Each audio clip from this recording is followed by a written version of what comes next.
Welcome welcome friends to the newest edition of What If, the most unique Seahawks preview show in the multiverse. I'm your host, Clinton Bonner, and I am joined by Brandon Schultz and Phil Leidick.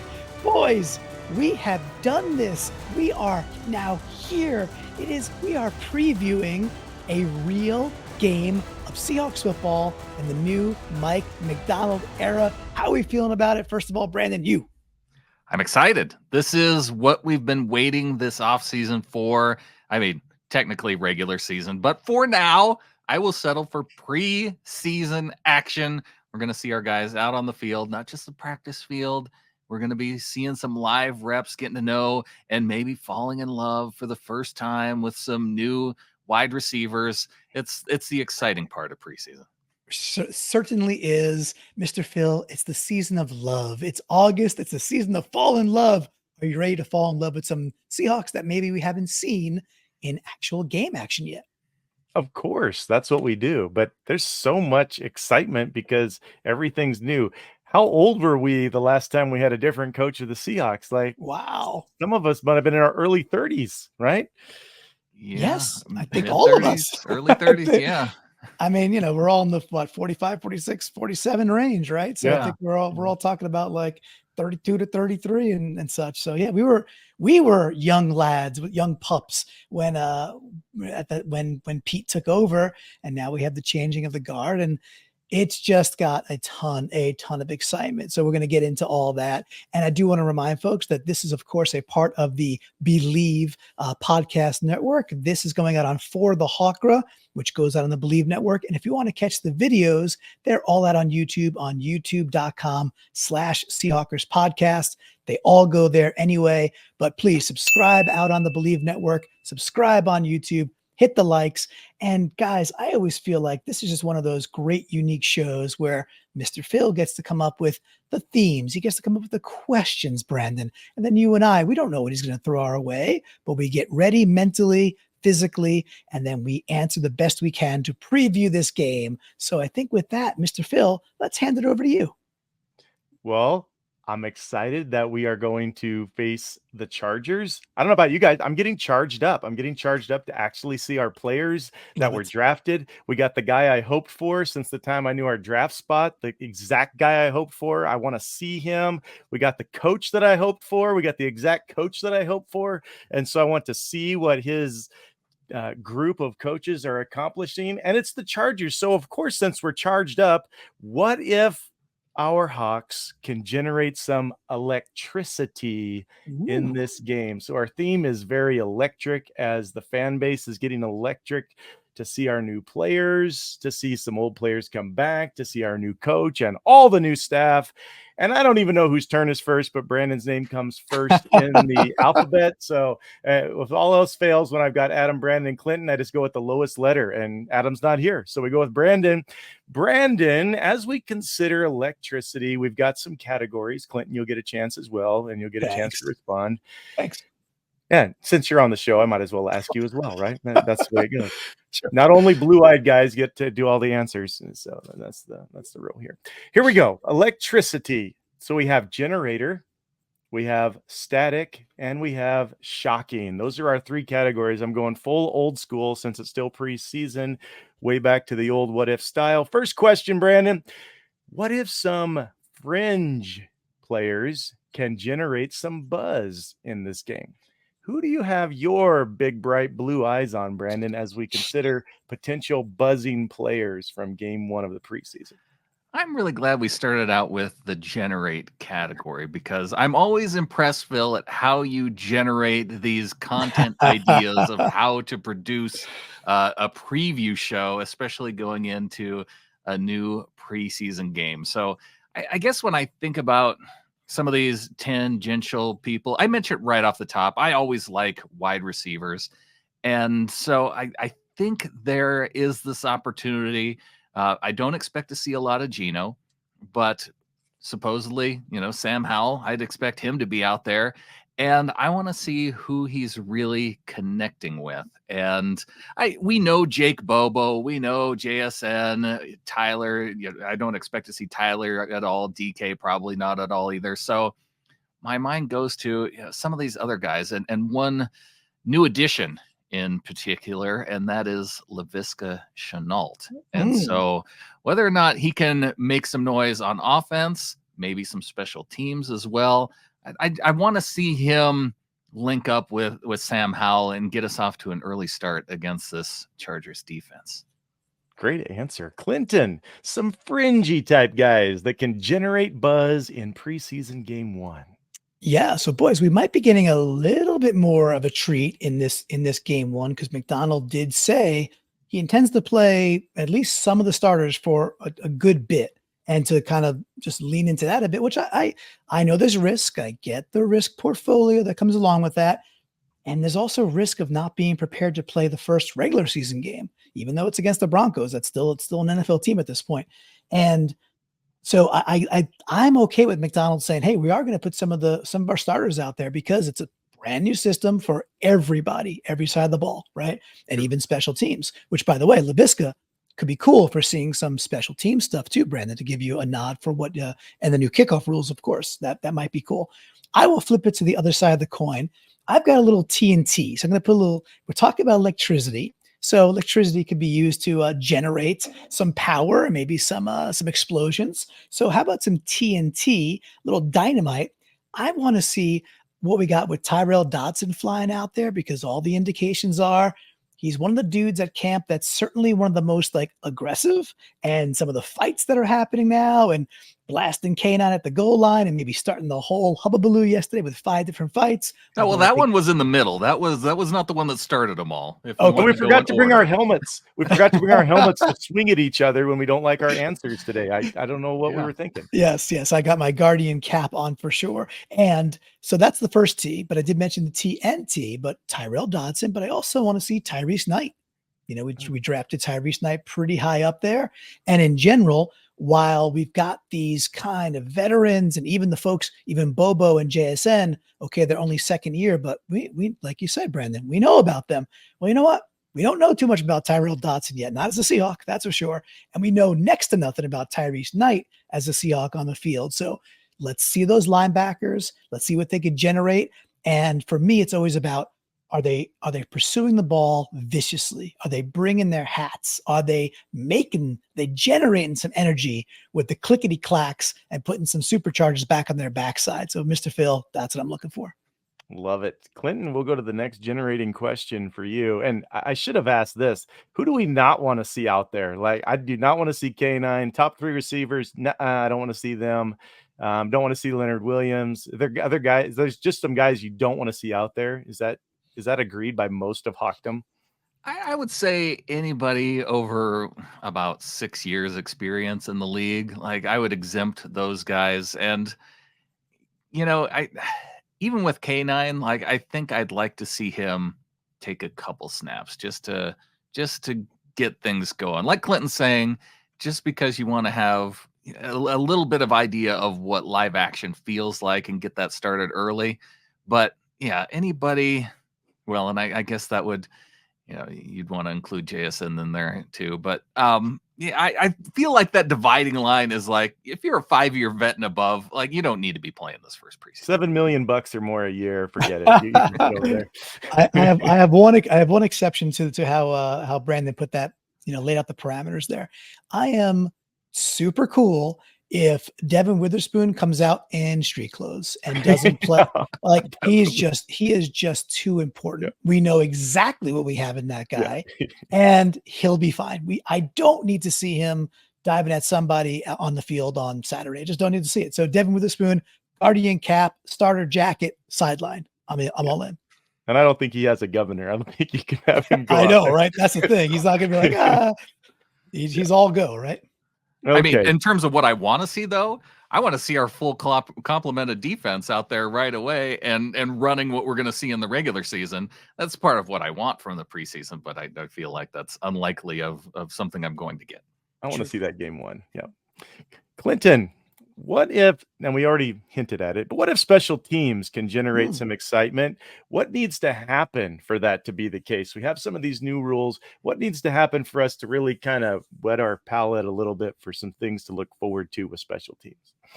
Well, I think it's a pretty simple answer. The thing that has to happen to make it a little bit exciting is for the kickers to not kick the ball out of the end zone. I mean, it's literally that simple because they still can. And the punishment is not so severe. What is it now? The 30? Is that correct? I think if I think it's they the kick for the end 30. zone, it's the 30. Okay. And again, when we were kids, going back to Pete Carroll days when we were just kids, I forget exactly when they moved it to the 25, but it was the 20. And then it's a 25, and now it's a 30. Just keep trying to make it a bit more of a punishment if you don't put it in play. I would actually like to see the NFL take it a step further and do something. Be like, no, dude, put it in play. Like, make it the art of putting it in play. So we have to have that, Phil. Like, if we don't have the balls in play, then it's just the same old, same old. So I want to see the kickoff. I want to see, and is there anything better than the preseason game 1 to experiment?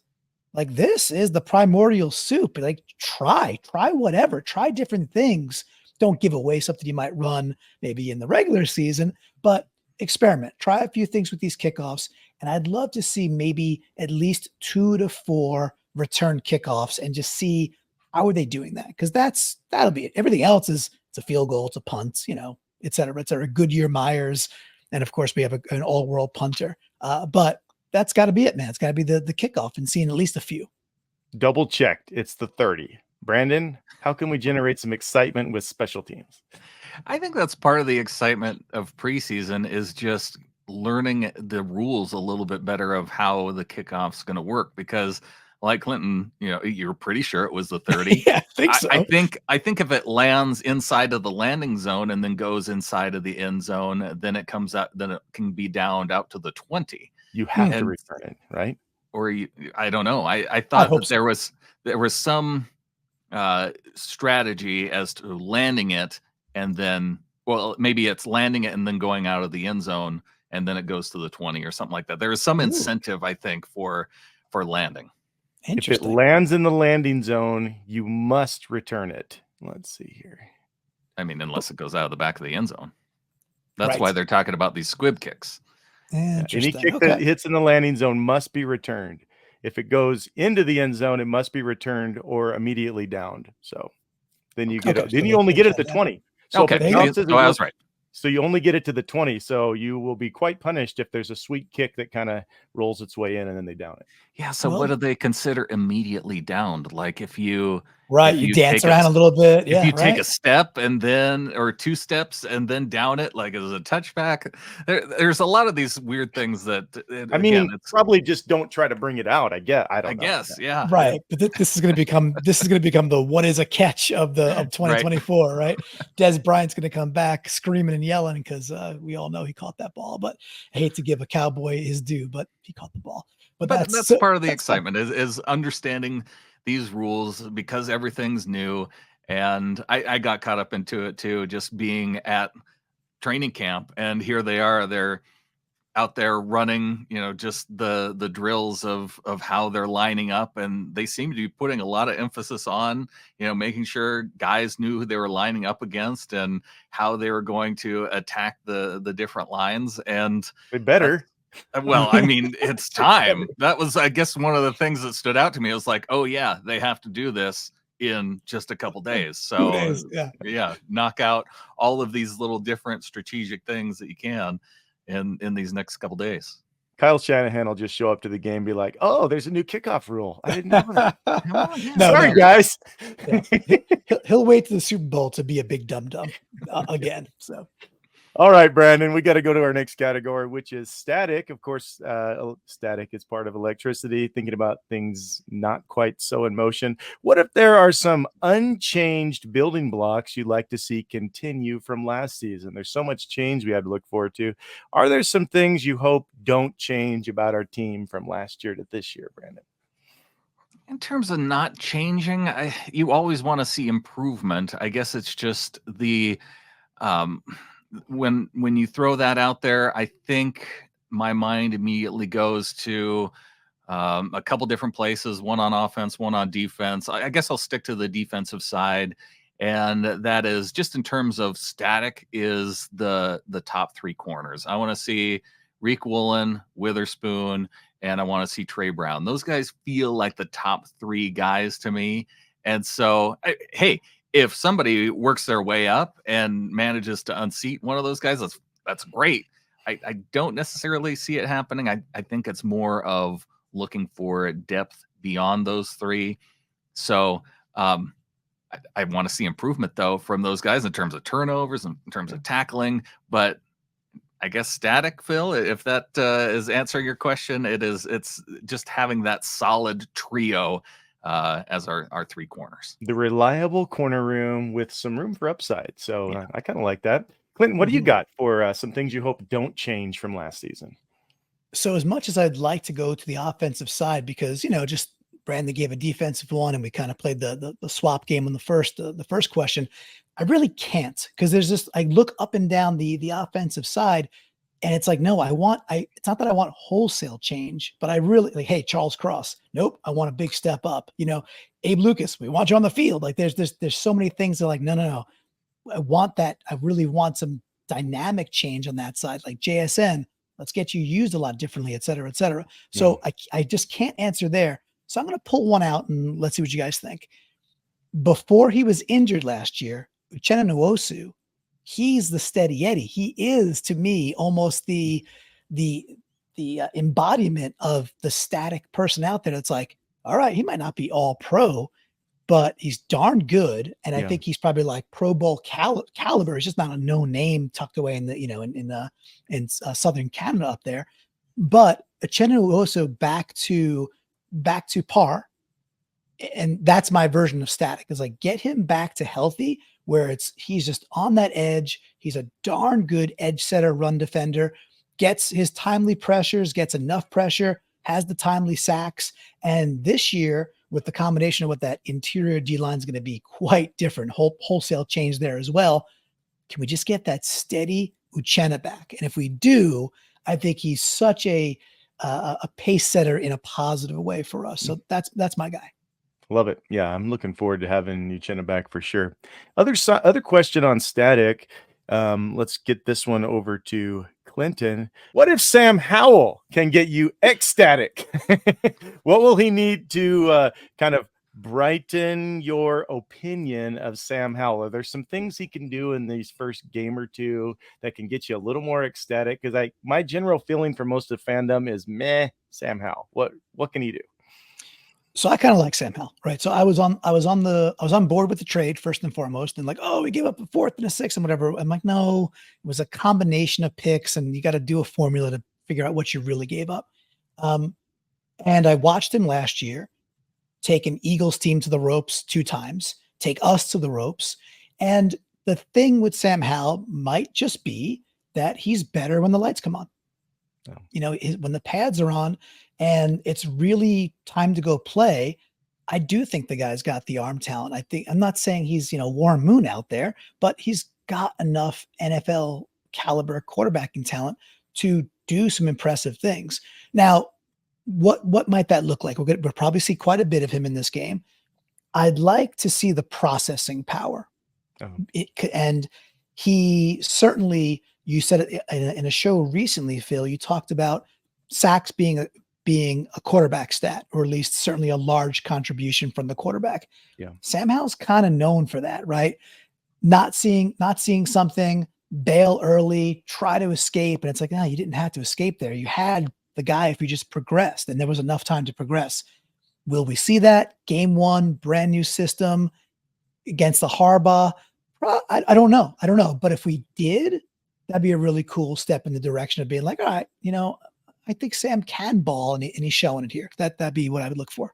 Yeah, I love processing, and I love the good tempo. It's like boom, boom, gone. Boom, boom, gone. Like a conductor just moving that ball. Don't try to get out there and change the whole script. That's how you get mitts on you. That's how you go down. That's how you lead the league in getting sacked.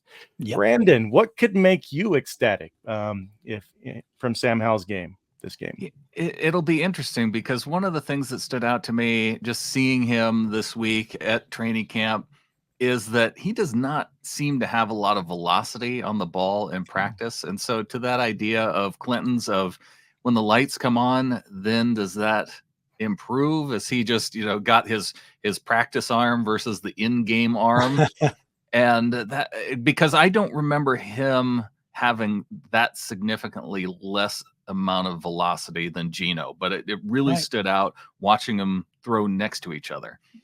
And so, yeah, how does that play out in the game? And then how is that dynamic with because the decision making is great, but with the new offensive coordinator, is he making the right decisions within the structure of the Ryan Grubb offense? And that's going to be a thing that, having not seen the offense run at all under Grubb, how much is that Grubb's offense and how much of that is Sam Howell then able to operate within that?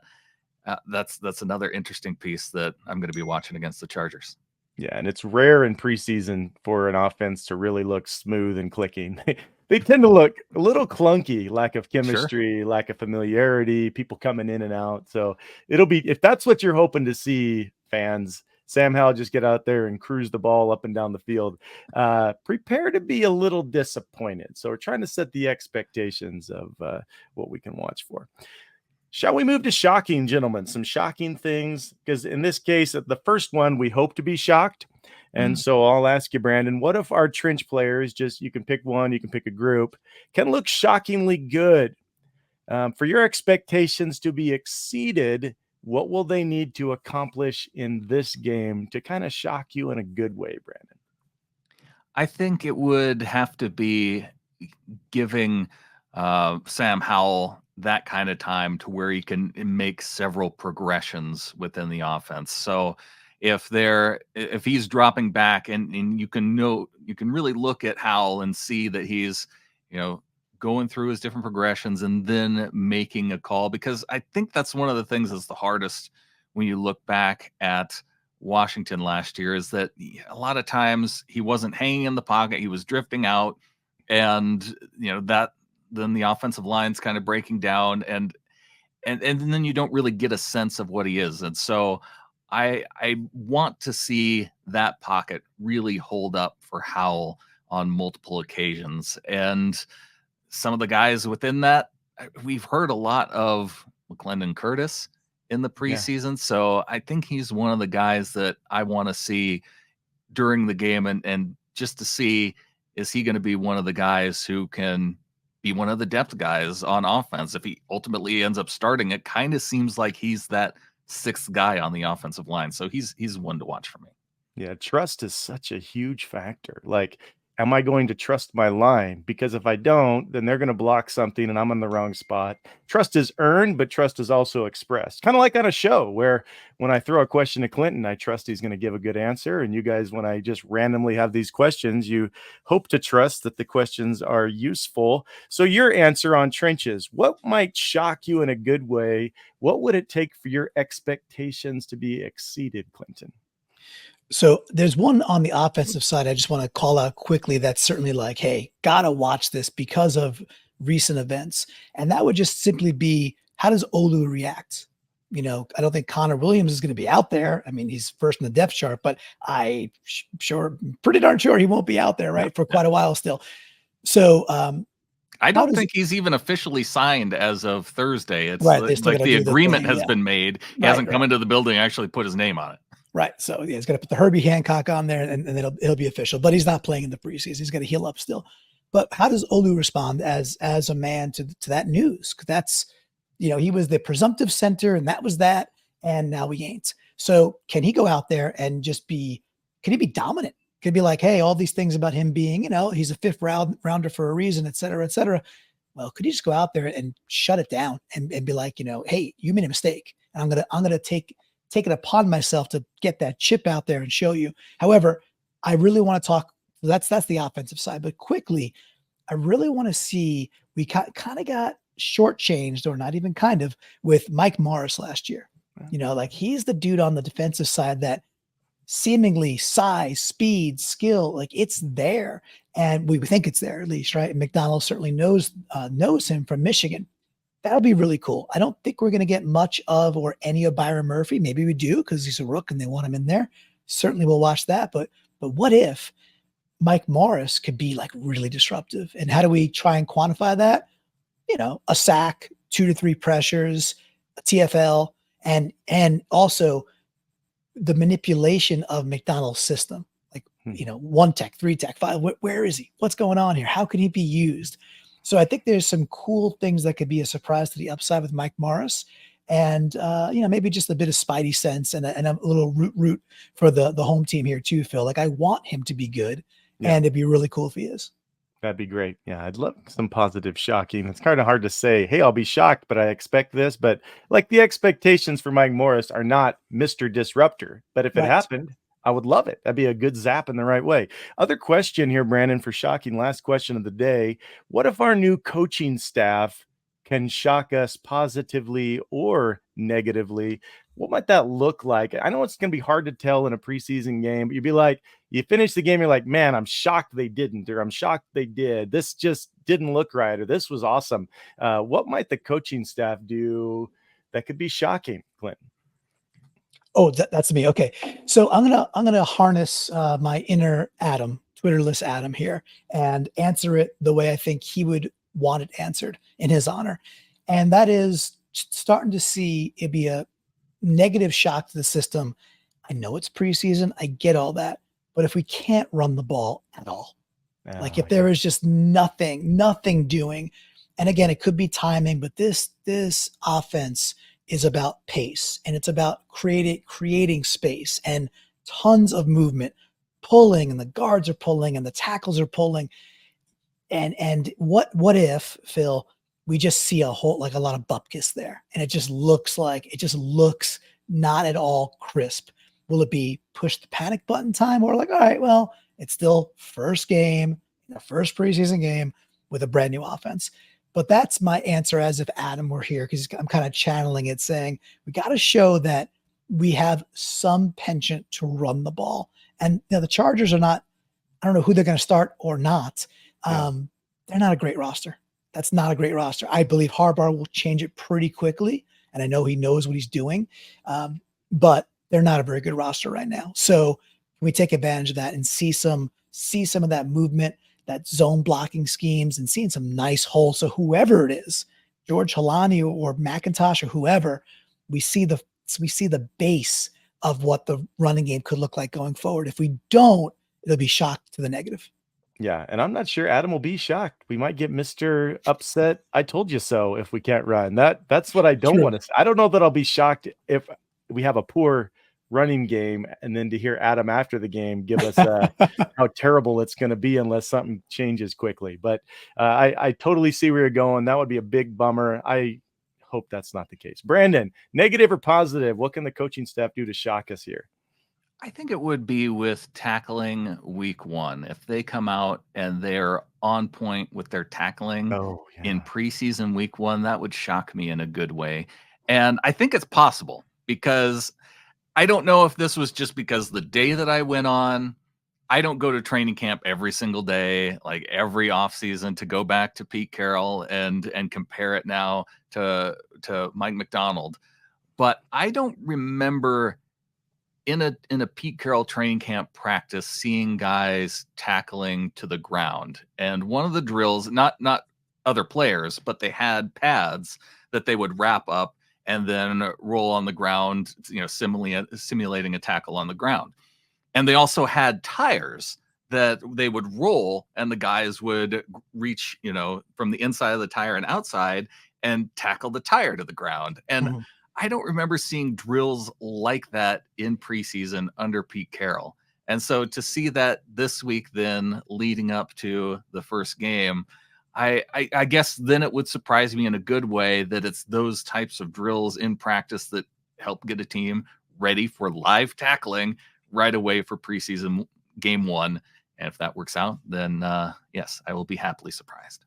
That would be an awesome shock if they just come out tackling. That would be pretty sweet. I'd be stoked. I also wanted to throw this out there with the Connor Williams signing. What if our defensive interior is just looking so good that we're making our offensive line look bad in the middle, and we're like, we got to go get somebody? I'm hoping that's a big part of why we signed Connor Williams. I'm excited to have him. Everybody on Discord knows I'm really stoked. I wanted him, but maybe just the fact that we're like, ooh, we got to get this fixed, that could portend that our defensive interior is ready to really rock. I'm hoping that's what it means. Yeah, so that I do as well. And the iron sharpens iron. We've heard that a lot with Tariq Woolen and DK and Witherspoon this entire preseason here, if you will. So how about you though, Phil? I mean, you've done a great job asking this litany of questions. Is there a player or two that you're really going to be focused on yourself? Well, I mean, I just can't wait to see Byron Murphy, but I don't want to see him in this game. So I'm be waiting. I can't wait we have to see him, Phil. I don't wait, because if you go by my metric of dudes that have been in the league for a few years, Jared Reed's a vet, Jonathan Hankins is a vet, Leonard Williams, and Draymond Jones. Yeah. I mean, it's like the entire starting front four are all senior dudes. That's we true. have to have the depth. Are you the official counsel on who should play in preseason 1, Brandon? Is that why you were there? They were asking you, Brandon, that's right. Who should we put in for preseason 1? We need your expert opinion to decide. I think they're pulling in all these random defensive line dudes because they don't want to play our super valuable defensive line dudes in a pointless football game. That's just kind of to give us an idea of things. So I'm always kind of on team save your stars in the preseason. I don't know if that's the most popular opinion. One thing that we have to think about though is comparing Mike Macdonald to who he came up underneath, and John Harbaugh being one of those guys that I feel like he goes pretty hard in the preseason. It's one of the reasons why the Ravens year after year have a pretty solid record. And so I could see him taking that approach, especially being a new coach. I feel like we saw that with Pete Carroll, like when he came in early, and maybe it had to do with the depth or and being dominant that way. But early on, I felt like we saw a lot in the preseason from our guys. So that's who I want to see most, is what Mike's going to do. I mean, of all the different players, I have to admit it'd be fun if he just puts his starting defense out there and we just smash him in the face and they get 5 yards and no points in the first half. I mean, who wouldn't enjoy that? But I think they have a lot of injuries on the Chargers offensive line too. So if we put our starters out there against their, mostly backups, it's probably going to make for an interesting start.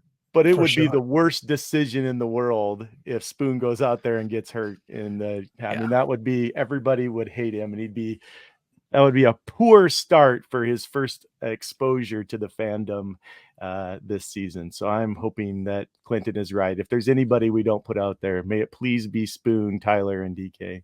Agree. And who amongst us doesn't want to see Mike Macdonald smash Jim Harbaugh like in the face in preseason game 1? Okay. I mean, it's tempting, but let's not risk the season on a couple fun moments, guys. I don't know. All right. Well, I think with that, there's only one thing left to say. Go Hawks. Go Hawks.